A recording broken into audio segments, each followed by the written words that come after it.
गलतफहमी हुई कि वो शराब के नशे में गया और कट्टा पिस्टल जो भी हो वो लहराते हुए उसने हमारे लोगों को अपमानित किया, हमारे परिवार को बेइज्जत किया, हमारे लोगों को गालियां दी, हमारी बहन की शादी को डिस्टर्ब किया, उनको धमकाया। हमारे लोगों ने आगे बढ़ के जब मुकाबला किया तो मुकदमा दर्ज हुआ। जब मैंने घोषणा की कि हम आ रहे 17 तारीख में सरकार सुन ले, इन्हें लगा, यहाँ के एसपी भी है, भैया मेरी बात को याद रखना एसपी महोदय, जिस दिन सरकार बदलेगी मुख्यमंत्री नहीं बजाएगा आपको। कानून के डंडे में बहुत ताकत है, कभी हमारी कभी तुम्हारी, याद रखना। मेरे लोग भी तुम्हारी इस चोट का जवाब वोट से देंगे, याद रखना। गौर करो, गौर करो मेरे नौजवान सिपाहियों, मेरे योद्धाओं। उनको पता था कि जब चंद्रशेखर आके लड़ेगा तो वो कहेगा 307 में पर्चा दर्ज क्यों नहीं किया। मैं वकील हूं, वो पूछेगा कि दफा 25 का मुकदमा क्यों नहीं लगाया, वो अवैध असला लेके घूम रहा था।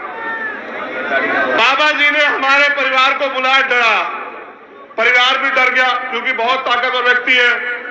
मुख्यमंत्री उनके यहां बैठे रहते हैं, आईजी डीआईजी एसपी उनके यहां बैठे रहते हैं, उनको लगा इनके सामने कौन लड़ेगा।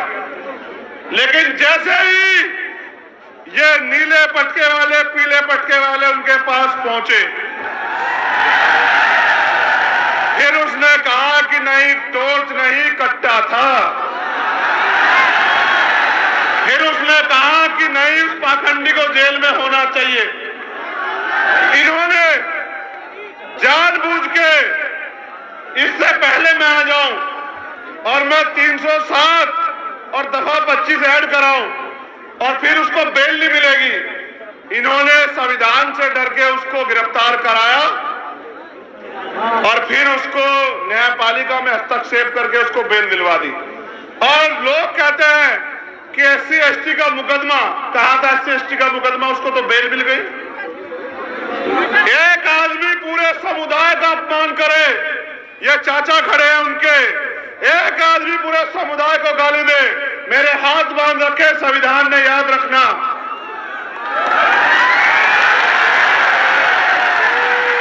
अगर संविधान को ना मानता तो तुम्हें बताता कि अपमान कैसे किया जाता, याद रखना मेरी बात को।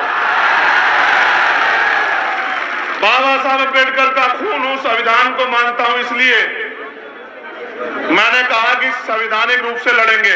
लेकिन आपने देखा कि जब आपके पास राजनीतिक ताकत नहीं है तो किस तरह से आपका अपमान करने वाला व्यक्ति भी घर में आराम से जाके सोता है। देखा है नहीं देखा?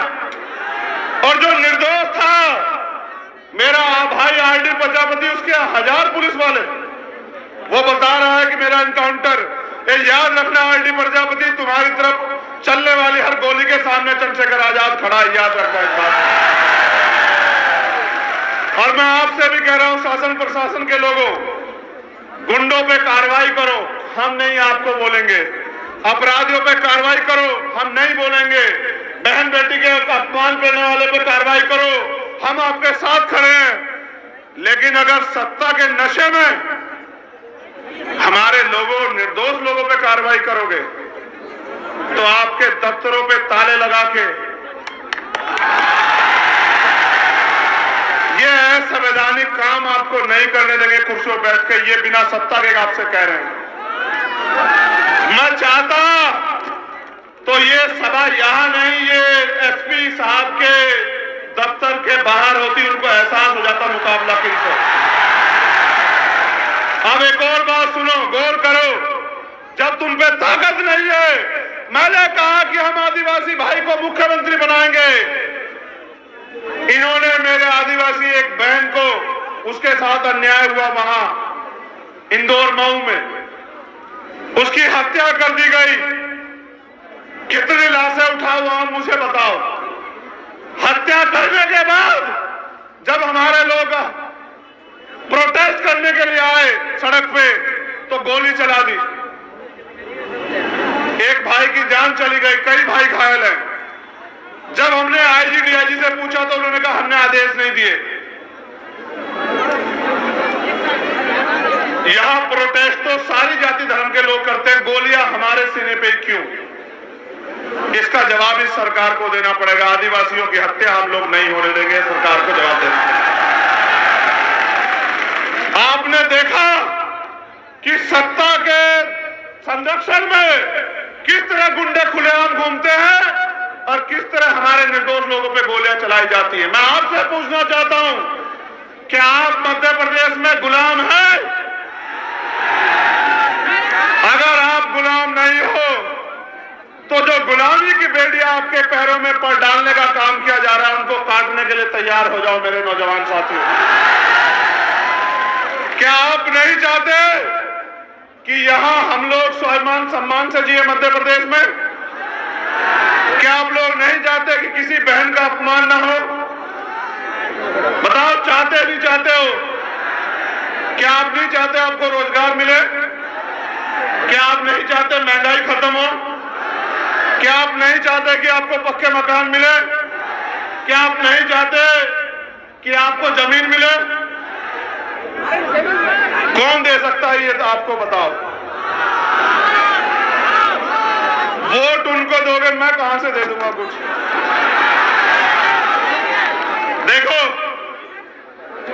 जब एक गरीब का बेटा अपने लोगों की लड़ाई लड़ने के लिए खड़ा होता है तो बहुत लोगों को तकलीफ होती है। ये आपके बीच का प्राइमरी स्कूल के हेडमास्टर का बेटा आपकी ताकत से आपने दी, ताकत दी, आपने सम्मान दिया कि आज इनकी आंखों में चुभने लगा है। मैंने कभी आपको निराश नहीं किया, आप जानते हो नहीं जानते इस बात को। मैं पहले कभी आपके बीच ये भी कहने नहीं आया कि मुझे वोट दो, लेकिन आज मैं आपसे कहना चाहता हूं कि मैं इस लड़ाई को जीतना चाहता हूं मेरे लोगों। आप बताओ, क्या आपको आपके खून पे भरोसा नहीं है? क्या आप नहीं चाहते कि अब आपको स्वाभिमान सम्मान का जीवन मिलना चाहिए? आप नहीं चाहते एससी एसटी ओबीसी के कर्मचारियों को प्रमोशन में रिजर्वेशन मिलना चाहिए? आप नहीं चाहते कि बैकलॉग भर के आपको नौकरी मिलनी चाहिए? क्या आप नहीं चाहते सरकारी ठेकों में आपको लाइसेंस, सरकारी ठेकों में आपको आरक्षण मिलकर आपको अवसर मिलने चाहिए? इसका एकमात्र रास्ता है जो मान्यवर काशीराम साहब ने दिखाया कि आपको बहुजन समाज में भाईचारा पैदा करके, जैसे मैंने इनसे कहा, आपको एक तो अपना दिल बड़ा करना पड़ेगा। जाति हमारे महापुरुषों ने तो नहीं बनाई, जाति हमें बांटने के लिए बनाई गई। हम इस बात को जानते हैं, मानते हैं, तो हमें दलित पिछड़े जो 6,743 जातियों में बटे हुए हैं, आदिवासी और धार्मिक अल्पसंख्यक, उनके हाथ पकड़ने पड़ेंगे। और ये हमारी एकता को रोकने के लिए हमें लड़ाने का काम करेंगे, घटनाएं कराएंगे। ये मेरी ताकत को कम करने के लिए, आपके भविष्य को कमजोर करने के लिए लड़ाने का काम करोगे। मैं आपसे पूछना चाहता हूं, मेरे कौम के लोगों, आपस में लड़ोगे तो नहीं? दोनों हाथ उठा के बताओ, एक से नहीं मानूंगा इस बार। लड़ोगे तो नहीं आपस में? चलो एक बार और बैठो। अगर इन ओबीसी वर्ग के मेरे भाइयों पे आंच आएगी तो इनका साथ दोगे? अगर मुस्लिम भाइयों पे आंच आएगी उनका साथ दोगे? अगर जैन सिख बौद्ध ईसाई पे आंच आएगी, पारसी पे, उसका साथ दोगे? अगर देश की किसी भी महिला पे, किसी भी जाति धर्म की हो, अन्याय होगा, उसकी लड़ाई लड़ोगे? ये तुम में मानवता है, तुम में मानवता है। तुम सबका सम्मान करते हो, लेकिन याद करो, हाथरस में जब हमारी बहन को जलाया गया, जिनकी सरकार यहां है उनकी सरकार वहां थी, और फिर उसमें न्याय के लिए इन्होंने किस तरह का हस्तक्षेप किया आपने देखा? क्या आप इन्हें माफ कर दोगे? क्या आप इनको आजादी दोगे कि अगले 5 साल ये मेरे लोगों की खून से होली खेले? क्या आप इनको आजादी दोगे कि ये मेरी माँ बहनों को बेइज्जत करे, उनका शोषण करे, उनको मारने की आजादी दोगे इन्हें? अगर आजादी नहीं दोगे तो आजादी लेने का काम करो मेरे लोगों। आपको आजादी इस मुल्क में तभी जब इस देश की, इस प्रदेश की राज सत्ता आपके हाथ में आएगी। वोट आपका है तो राज किसका होना चाहिए बताओ? जब वोट आपका है तो राज किसका होना चाहिए बताओ? जब आपका राज आएगा, सोचो, आपका राज आएगा तो यहां अगर सभा होगी तो कुर्सियां लगी होंगी या जमीन पे बैठना पड़ेगा बताओ?